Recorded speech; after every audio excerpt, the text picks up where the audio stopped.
Today we are looking at the rear seats and cargo area of this 2024 Toyota Highlander Platinum. Although the rear seats and cargo area is not the biggest strengths of the Highlander, let's see what you do get over the Grand Highlander. Now let's move on to the second row.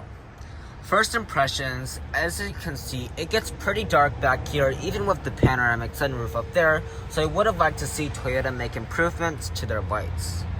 Starting with the door panel, we do have sunshades right here, full wood trim, leather, and some storage down below.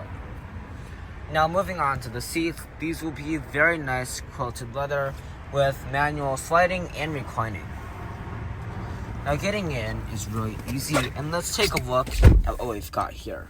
Starting in the center, we have a third zone of climate control, 3 stages of heated seats for both sides, and we also have 2 USB-C ports and a household style outlet. Now in the center, we have 2 cup holders and a little storage place, but unlike the Grand Highlander, it is not removable. We also will have 2 seat back pockets, which can store a good amount of things, but it can be tight.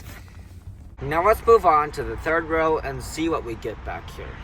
Now to get into the third row, you have a choice of to pull this lever or this one, but I'll just pull this one for now, and you just slide the seat forward. Now getting in is pretty simple, but the height is not good. And let's take a look at how much room I have got back here. Now I can't even fit my second leg back here because there isn't barely any room.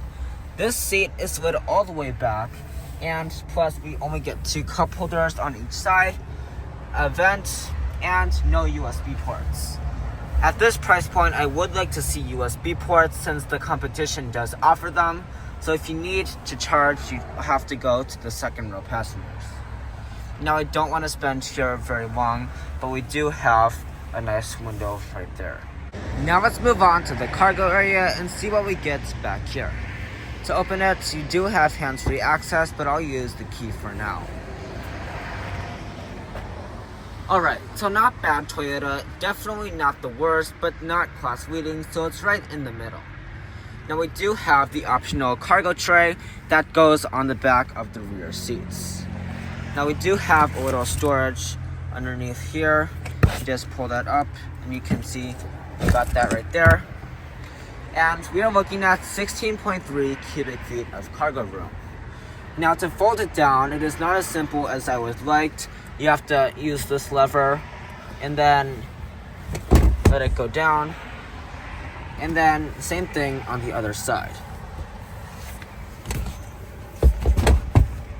Now you are looking at 48.3 cubic feet of cargo room.